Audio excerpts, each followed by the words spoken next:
¿Qué pasaba en el Perú? Fíjense, vamos a ubicarnos en la línea de tiempo. Ya, para mí esto es fundamental. Empieza aquí en 1821. ¿Por qué? Porque ahí nace el Estado peruano, pues. El Estado peruano, acá nace. O sea, como está el Estado peruano como república. No somos monarquía, somos una república unitaria. O sea, con un centro de poder. Esa es la república unitaria. En la República Federal hay varios centros de poder. Nacimos ahí, entonces ahí vienen los problemas. No hablo lo anterior porque es otro mundo, ¿no es cierto? Todo el problema de la colonización. Entonces, en 1821 nos independizamos, el Perú aparece al mundo como un Estado independiente, autónomo. Pregunta, ¿teníamos constitución en esa época? No teníamos nada. Entonces nos independizamos sin ninguna constitución. Cosa distinta a los norteamericanos, ¿no? Los norteamericanos, el 4 de julio, cuando declaran la independencia, el 4 de julio de 1776, ellos tenían una declaración donde estaban los derechos fundamentales de los americanos, razones y todo. Nosotros no tenemos nada. Solamente fue San Martín, que fue a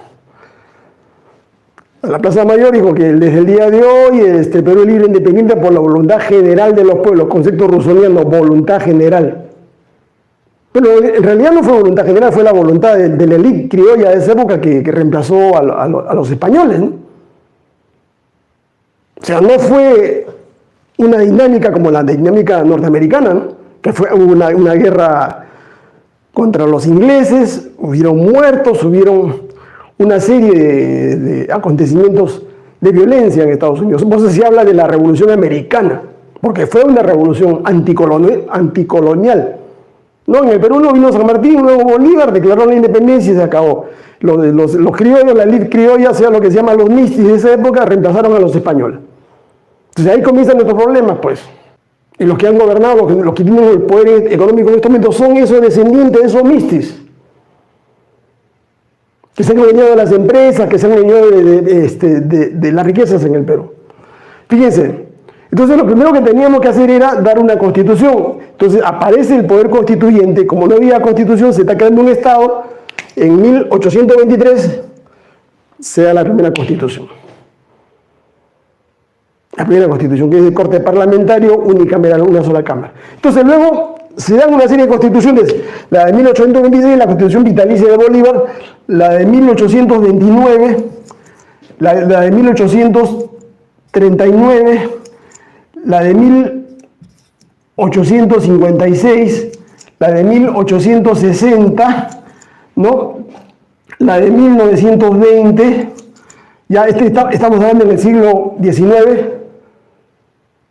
Ya, y ahí es importantísimo, ¿no?, hacer un corte acá, porque estas constituciones son unas conservadoras, otras liberales, pero acá, en 1920, es importante detenernos, porque es la constitución que da Leguía luego de un golpe de Estado.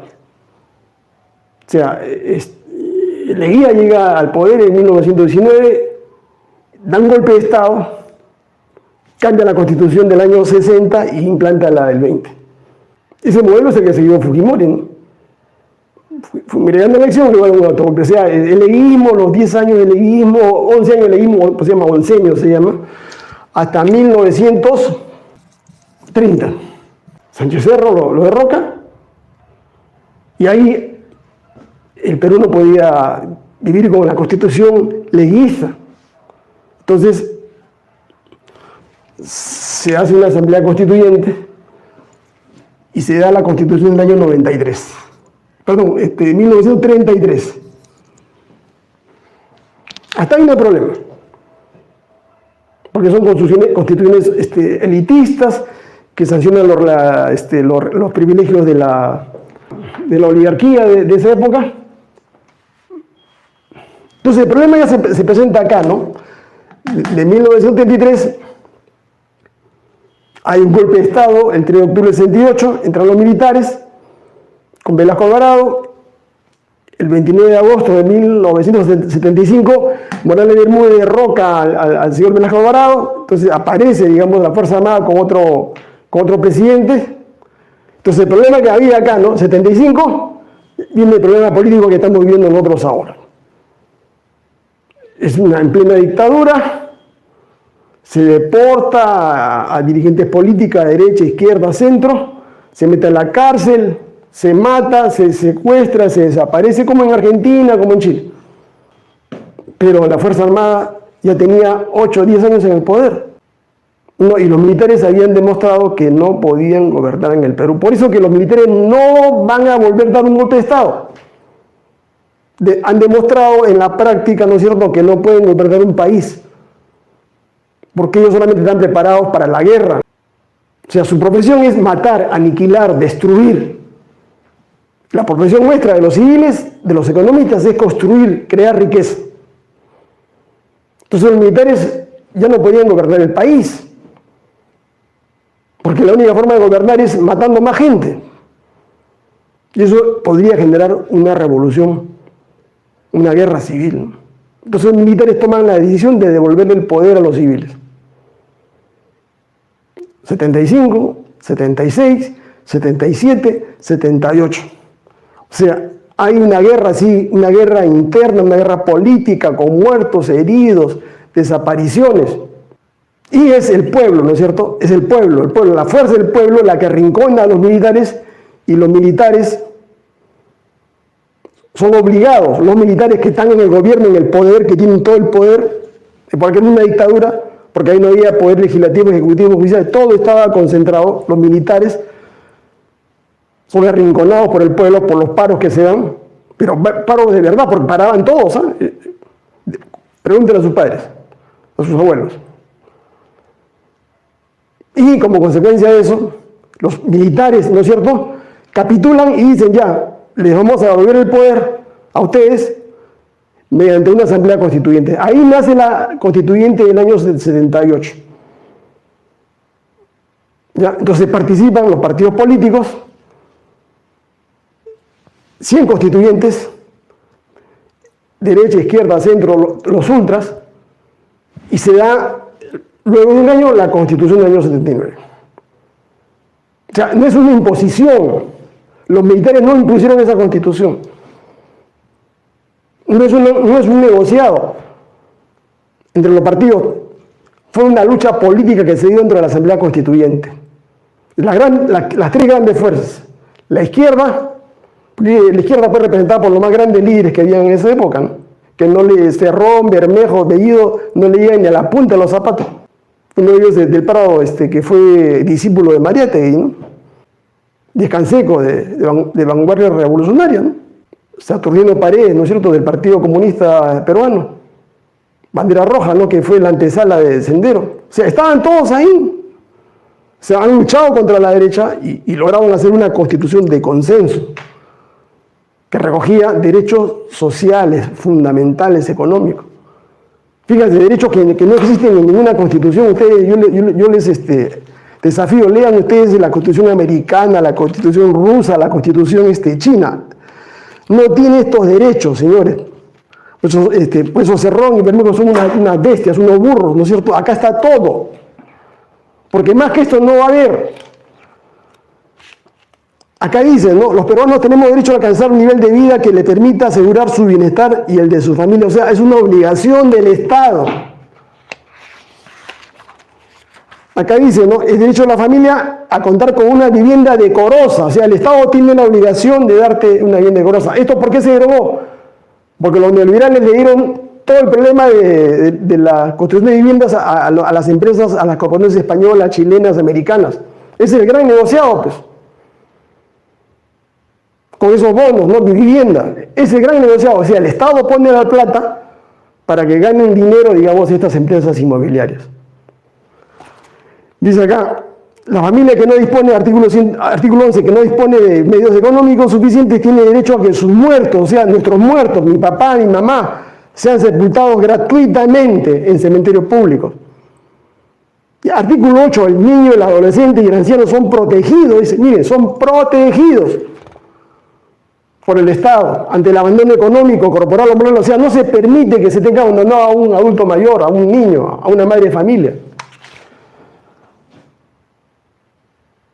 Dice artículo 15, derecho a la salud, protección de la salud integral, y el deber del Estado de defender a la salud de la familia y de la comunidad. Dice artículo 18, miren esto de acá que se debió aplicar el día de hoy, con este artículo se arregla el problema del alza de precios. Artículo 18, el Estado tiene preferentemente las necesidades básicas, atiende las necesidades básicas de la persona y de su familia en materia de alimentación, comida, combo, el Richie. Vivienda, dice, alimentación, vivienda, dice, y recreación. Porque no solamente de pan vive el hombre, señores. Dice, el Estado regula la utilización del suelo urbano. O sea, para que los traficantes de acá de Asia no se han de quejas pues con todas esas terrenos que han invadido y lo han revendido, ¿no?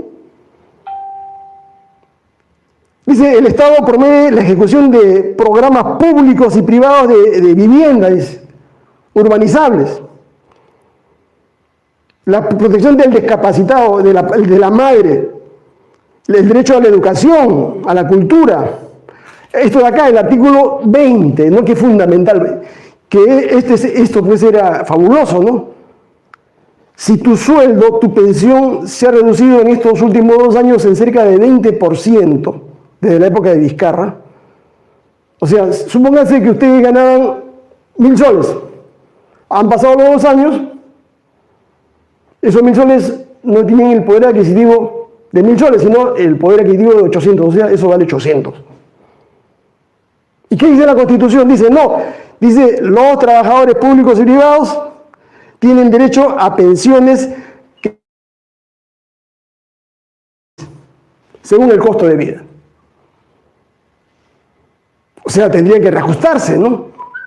¿Por qué? Para recuperar el poder adquisitivo que se perdió. Bueno, esta es una constitución, pues, señores, en materia de derechos sociales, económicos, fabulosa, ¿no?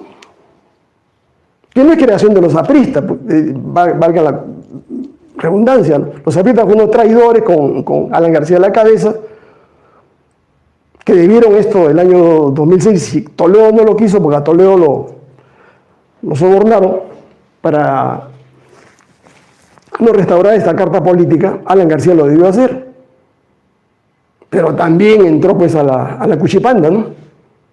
Se hizo al loco, ¿no es cierto? Y dejó que saquearan el Perú, ¿no?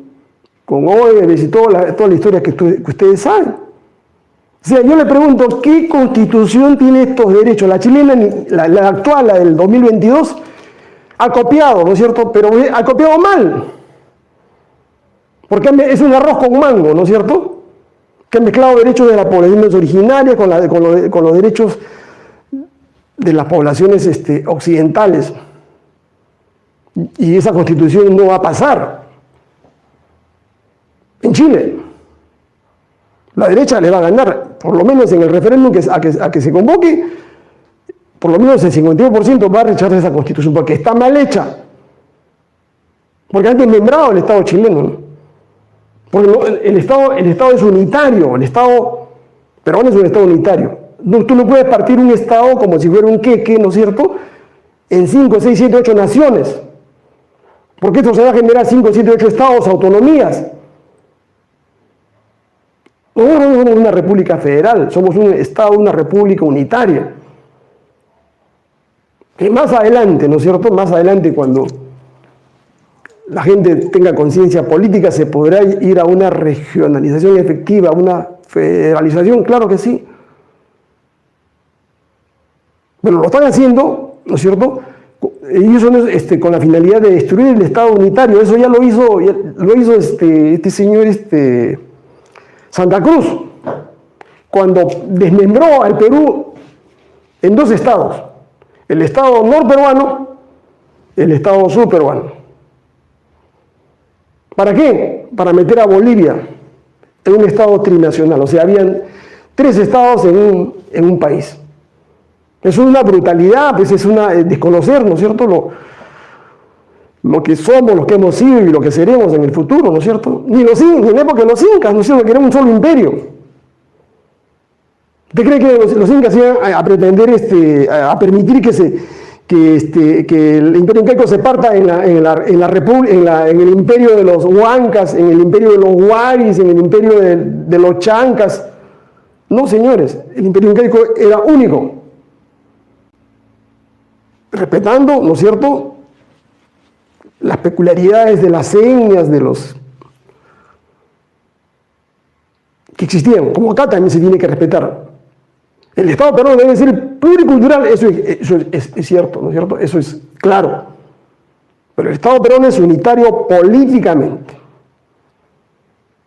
Se respeta a las señas, se respeta a las señas. Se respetan los derechos de los aborígenes, se respeta lo que llaman las poblaciones originales. Se respeta, se respeta.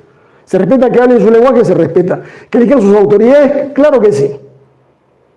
Pero no meter un contrabando, ¿no es cierto? Un contrabando ahí para descuartizar el Estado que somos, como Estado unitario, ¿no? Entonces, pues, le estoy demostrando a ustedes que esta Constitución es mucho más avanzada, es superior. Fíjense, y para que vean ustedes un ejemplo más, el contrabando que metieron en la Constitución de Fujimori. El artículo primero, que es para mí es el artículo más importante de la Constitución del 79, protege la integridad de todos los derechos de la persona. Es decir, la persona para la Constitución es esto se llama persona humana.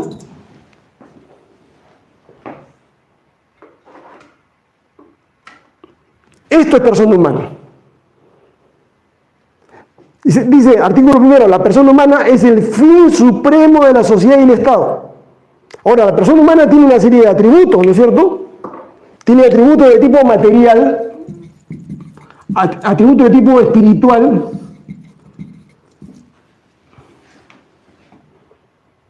atributos de tipo intelectual, racional.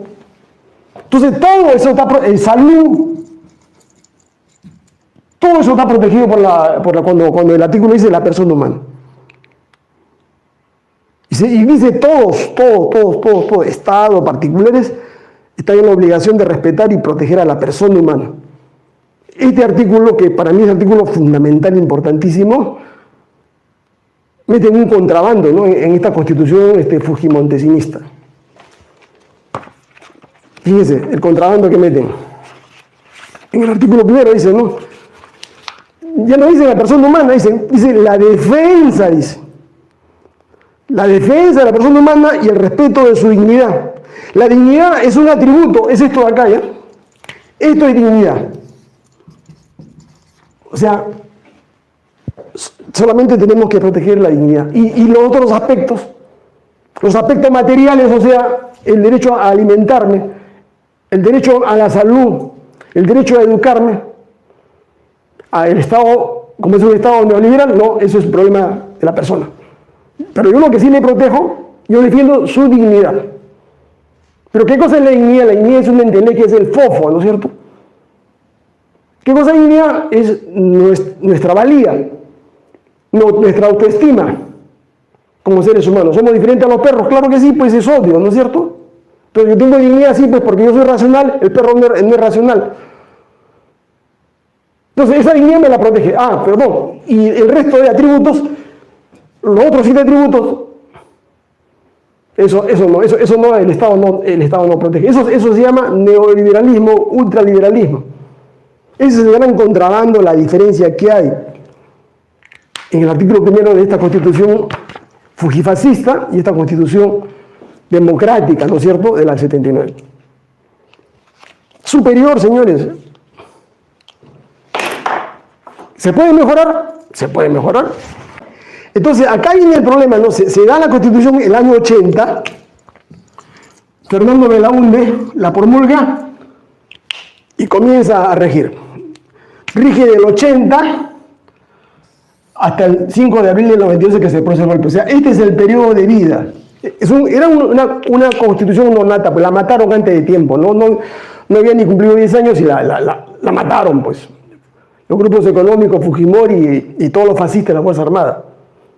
¿Por qué? Porque esta constitución impedía, ¿no es cierto?, el saqueo de las riquezas nuestras.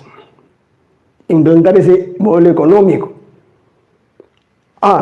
En este periodo hubo hiperinflación. Claro que sí, pues. ¿Culpa de quién? De la mala política económica tomada por Alan García y el Partido Aprista. Y ese hecho es un hecho económico, es un acto de política económica que no tiene nada que ver con la Constitución. Porque la Constitución no dice que el presidente usa la maquinita con el BCR e imprime billetes para financiar el presupuesto. No, la Constitución del 69 dice todo lo contrario. Ahí Alan García debió ser destituido por violar la Constitución.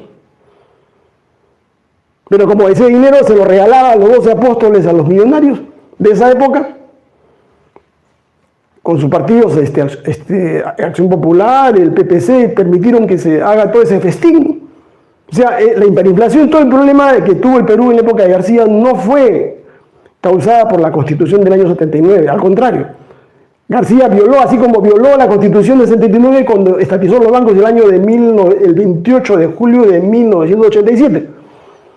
Violó la Constitución. ¿Y debió ser destituido? Claro que sí.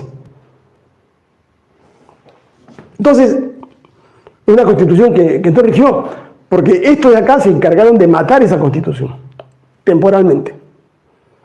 Entonces, ¿qué es lo que pasa? A partir del 5 de abril del año 92, con el autogolpe, Fujimori destruye todo el sistema jurídico constitucional en el Perú, todo el Estado de Derecho.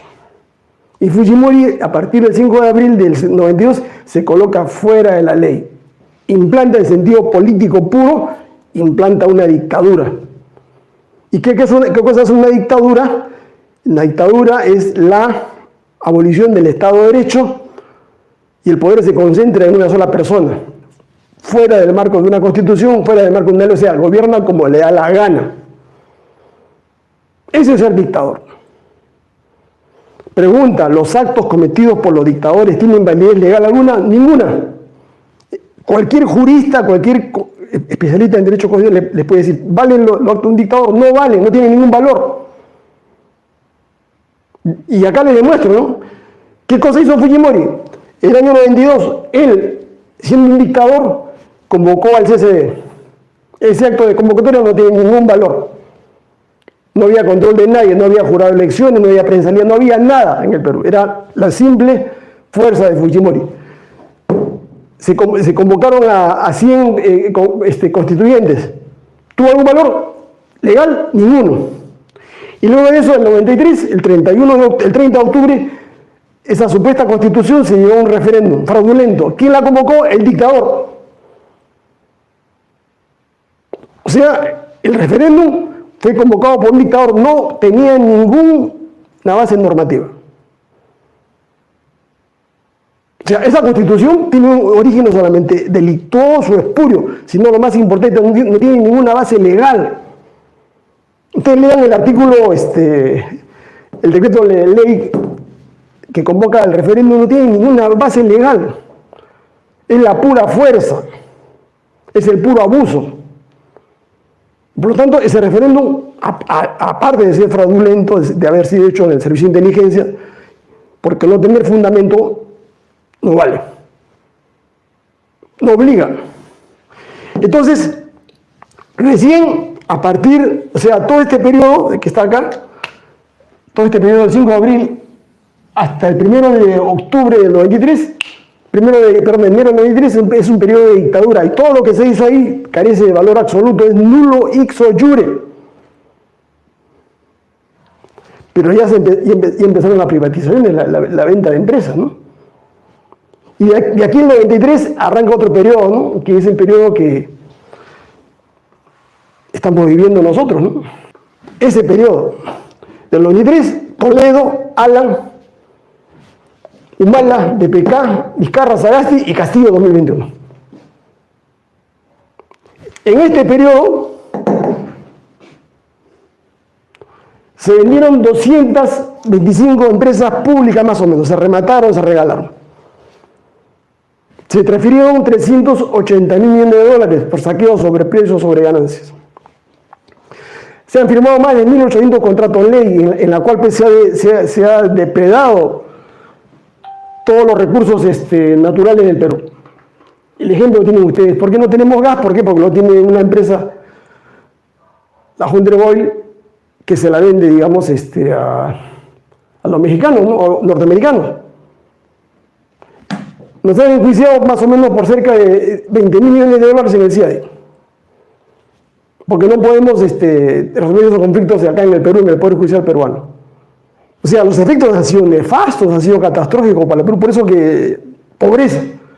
Dicen que la pobreza ha bajado dice que ellos han bajado del 52% al 25%.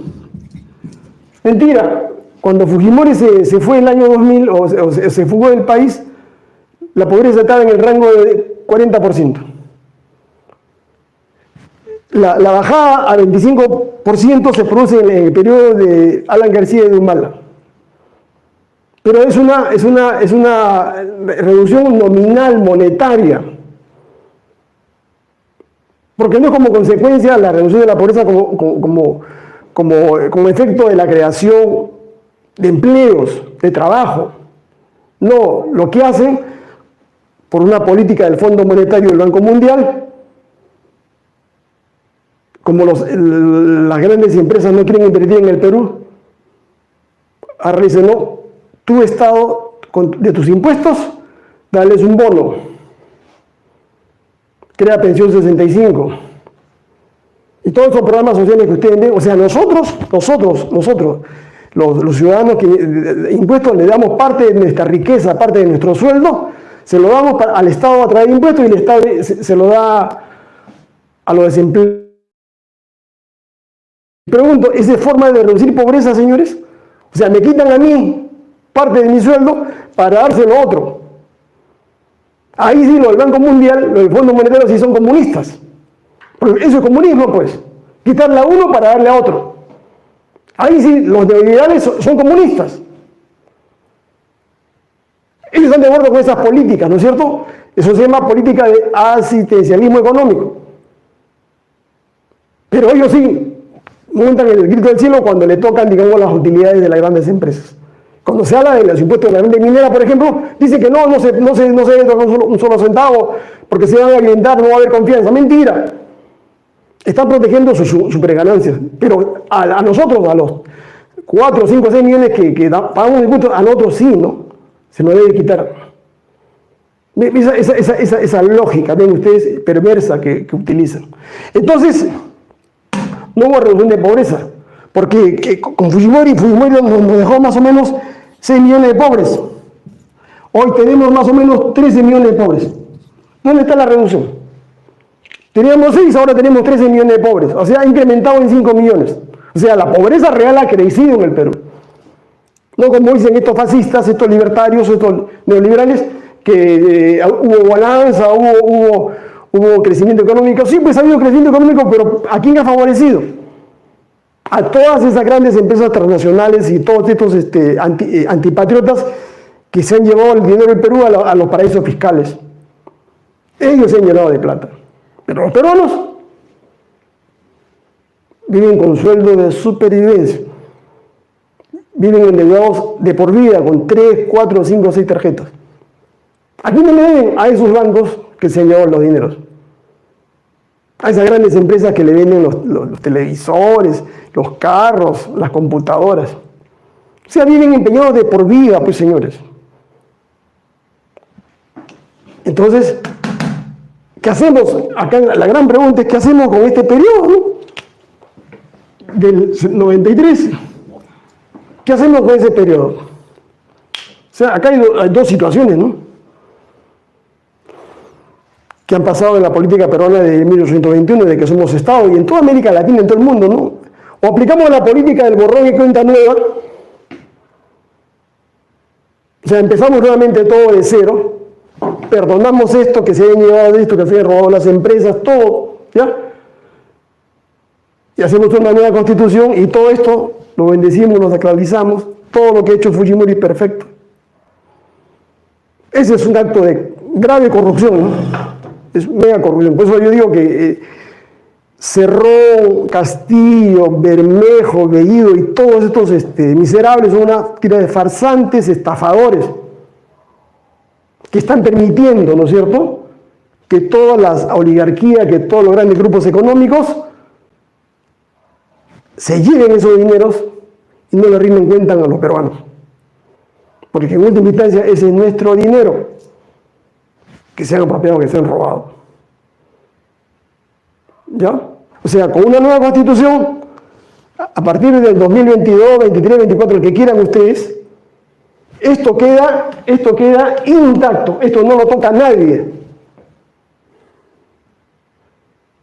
Esto de acá, oleado y sacramentado. Todo lo que se han robado, con todas las empresas como la Pampilla, y el gas y todas estas cosas, esto no se va a tocar.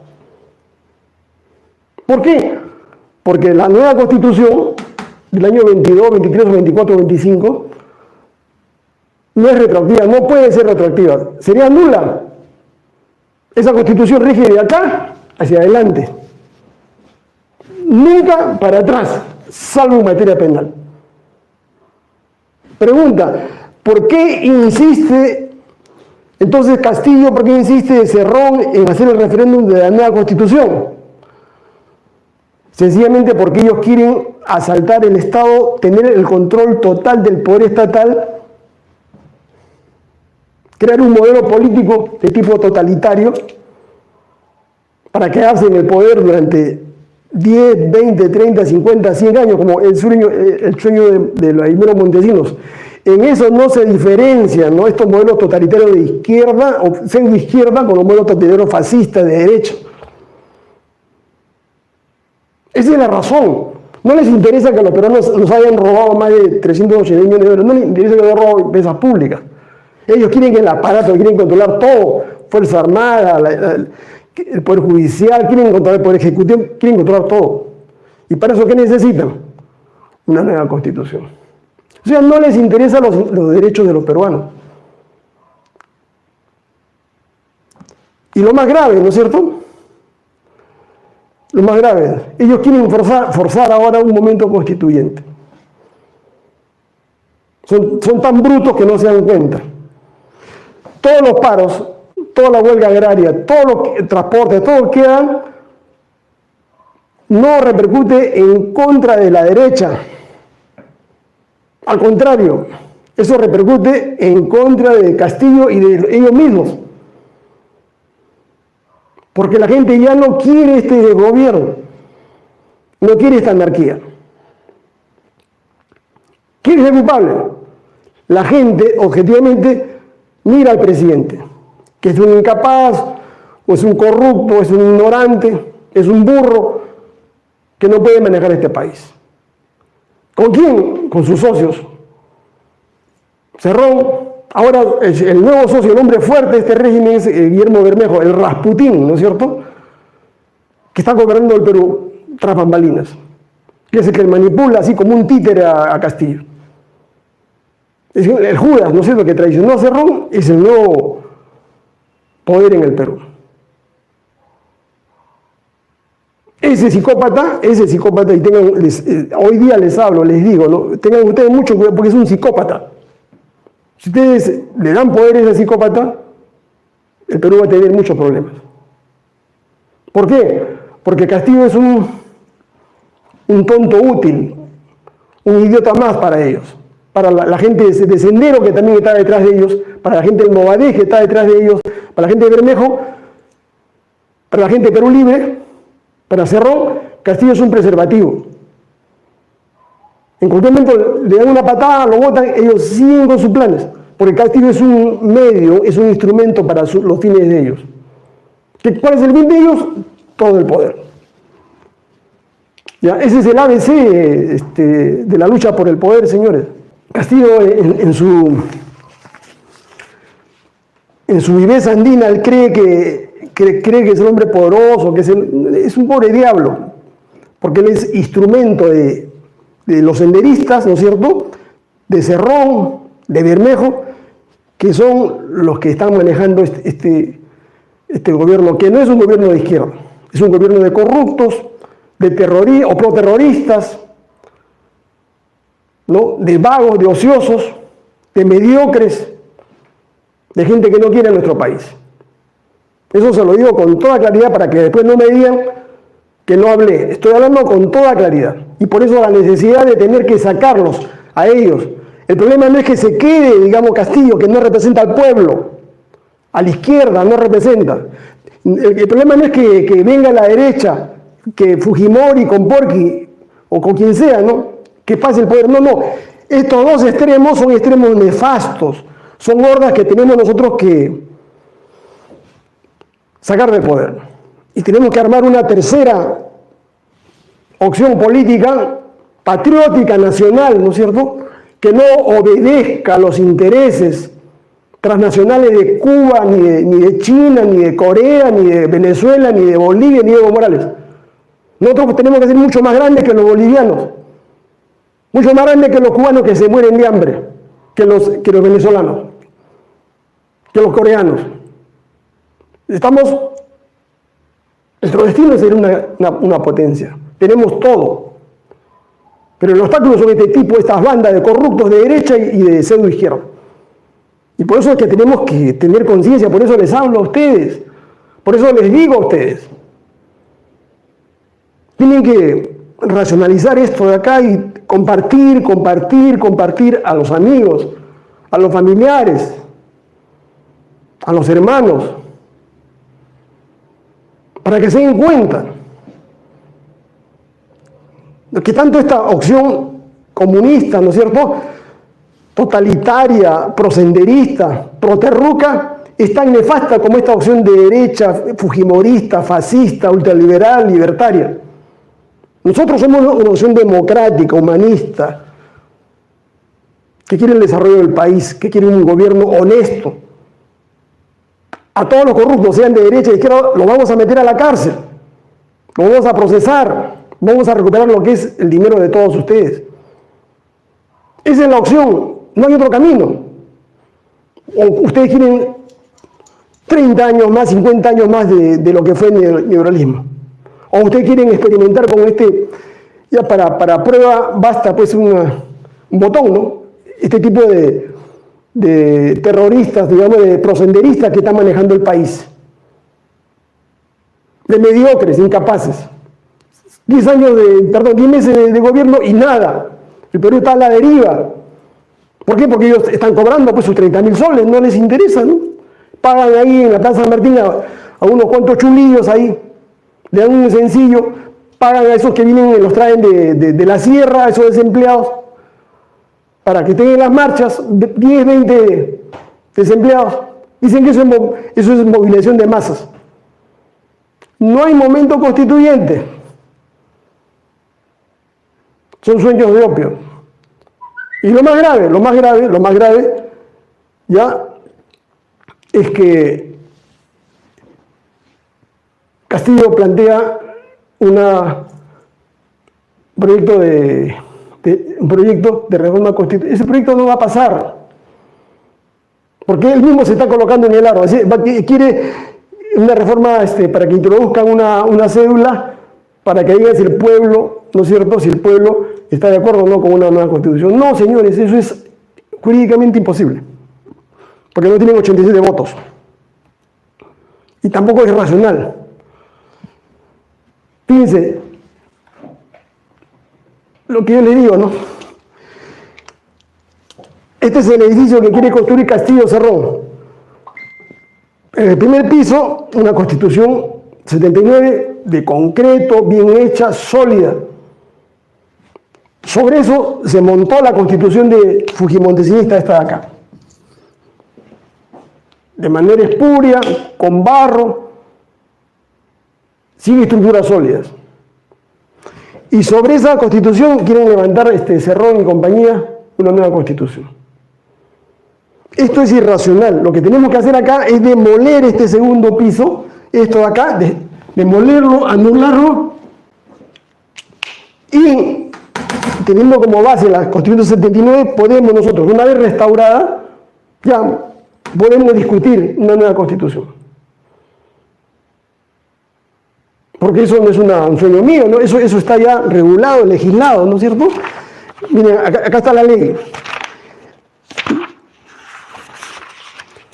Eso ya se pensó, la ley 27.600 del 14 de diciembre del 2001, esta ley que está acá. ¿Qué dice esta ley? Se suprime la firma de Fujimori de la Constitución, o sea, esa Constitución peor, no vale nada porque no tiene firma. Ningún documento que no esté firmado carece de valor absoluto. Y segundo, ¿no es cierto? Dice, artículo 2, la Comisión de Constitución propone un proyecto de reforma total, dice total, o sea, toda la Constitución, sobre la base del texto de la Constitución del año 79. ¿Ya? Luego de aprobado por el Congreso, será sometido a referéndum. O sea, acá le está diciendo que esta ley, oigan, ustedes Congreso, hagan la nueva Constitución sobre la base de la del 79 y luego la someten a un referéndum. Esta ley está vigente. ¿Por qué Cerrón y compañía no la ejecutan?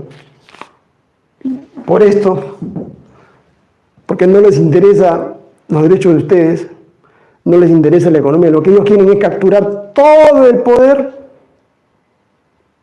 con su grupo, con su grupete ahí de vagos, ociosos, desocupados, y quedarse en el poder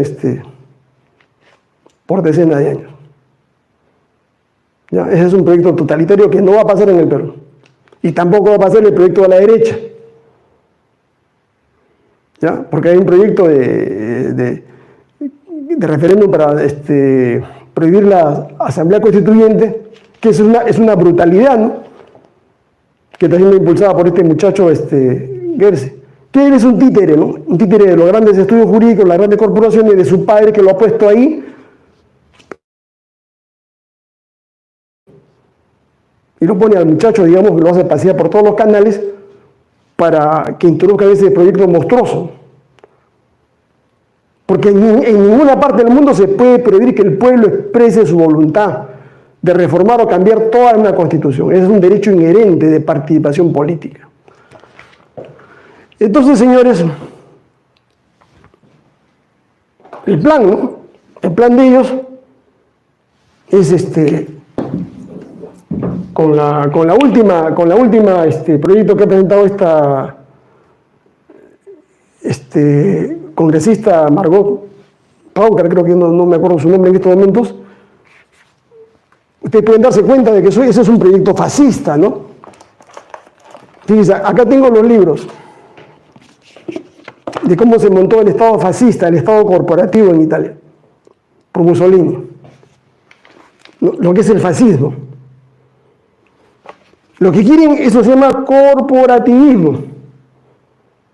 Hacer un parlamento, un congreso en base a segmento de la población, que a ellos les interesa, ¿no? De pueblos aborígenes, agricultores, campesinos, sí pues. Pero eso son lo menos, ¿eh? Ellos van a tener una representación más o menos del 60% más o menos. Pero como son ignorantes, ellos pueden ser manejados por estos prosenderistas, ¿no es cierto? Y quieren dividir al Estado, a la nación peruana. Si hablan en términos cuantitativos, ¿no es cierto? Los que deberían tener mayor representación en esa asamblea corporativa deberían ser los informales, los desempleados, que son el 80% de la población peruana. Y ellos no lo consideran. ¿Consideran a quiénes? A los grupos que ellos manejan. ¿Ya? Porque esa es una estructura política totalitaria, ¿no? Copiada. En Bolivia se aplicó eso. Y eso no significa negarle los derechos a los pueblos aborígenes que participen. Al contrario, yo soy partidario de que los partidos políticos no tengan el monopolio de la participación. O sea, que los partidos políticos, en el derecho político moderno, no son los únicos que pueden presentar candidatos. En la nueva Constitución, por ejemplo, que se haga luego que se restaure la Constitución 79, se debe regular el derecho que tienen los peruanos, los ciudadanos, por eso somos poder ciudadano, a presentar candidatos Cualquier movimiento ciudadano puede presentar candidatos al Congreso. Y se pueden elegir autoridades de esa manera, ¿no? Sin que sea necesario estar en un partido político. Porque todo monopolio es malo. Y mayor razón, ¿no? Porque se le está dando el monopolio a los partidos políticos. De Poguá a Retele Poguá. El poder debe controlar al poder. O sea, el poder ciudadano, nosotros, la mayoría de peruanos, que somos el pueblo, tenemos que controlar al poder político que tiene el gobierno. Ese es un principio fundamental de la política. O sea, el gobernante no puede estar sin el control de nosotros. Y lo que falta solamente es que nosotros tomemos conciencia, nos eduquemos políticamente, nos organicemos y tengamos interés, así como tenemos interés por nuestra familia, tengamos interés por la cosa pública, porque república es rex pública, cosa pública. Tenemos que ver en qué gastan nuestros impuestos. ¿Qué hace el gobernante con nuestra plata? Tiene que haber transparencia de los grandes negocios que hay en un país, en una sociedad. Ya, entonces, esto es, ¿no es cierto?, más o menos,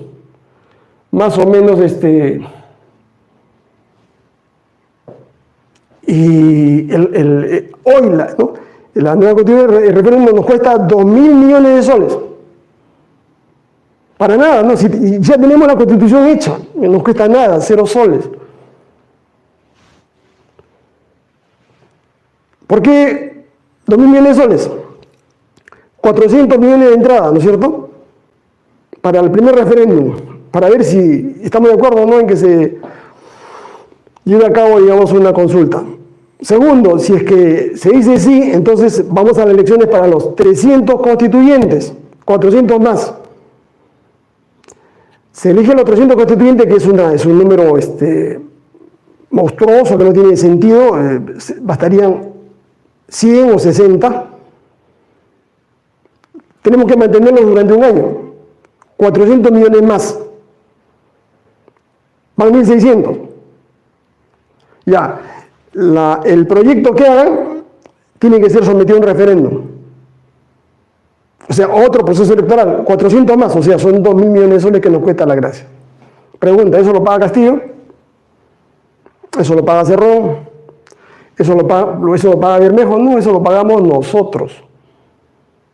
Por un acto de locura de esta gente. Pregunta, ¿el producto que van a hacer ellos, esa constitución, va a ser novedosa, revolucionaria, el non plus ultra de la juridicidad? No. Porque todo está escrito acá, no hay nada nuevo bajo el sol, acá está en la Constitución del 79. Ya, esto lo podemos adecuar, lo podemos modernizar. Van a decir, no, que es muy antigua, no, tiene más de 40 años. ¿Está bien, pues? La Constitución americana tiene 235 años. La Constitución mexicana tiene 110 años. La Constitución italiana tiene 80 años. La Constitución alemana tiene 90 años. Y así por el estilo. Y están vigentes, están vigentes. O sea, el hecho, en fin, no depende, ¿no es cierto? No depende tanto de una constitución, sino que esta genera el marco jurídico necesario para que las sociedades y la economía se desarrollen. Pero es la dirección, ¿no es cierto?, de los hombres, de los gobiernos, la que va a generar, ¿no es cierto?, las posibilidades de progreso, de desarrollo de una sociedad. Las constituciones no se comen. El pueblo hoy, ¿no es cierto?, escúchame, Pedro, el pueblo no come esto. No seas miserable, la gente está que se muere de hambre, ándate a los conos de Lima, no se levanta todos los días sin comer. Como tú comes ahora, bien, como Cerrón come bien, como Bermejo come bien, no les interesa, pues. Ándate a la Sierra La Puna. Esa gente vive con un sol, y otros que no tienen nada.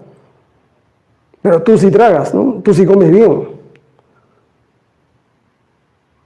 ¿Y por qué negarle ese derecho a la mayoría de los 33 millones de peruanos? Para favorecer a ese 0.1, que no son más de 100.000. Entonces ese es un problema de equidad, señores. Es un problema de solidaridad. Es un problema de humanismo. Somos seres humanos. No somos animales. No seamos indiferentes ante el dolor humano, ante la muerte de muchos de nuestros compatriotas, ¿no?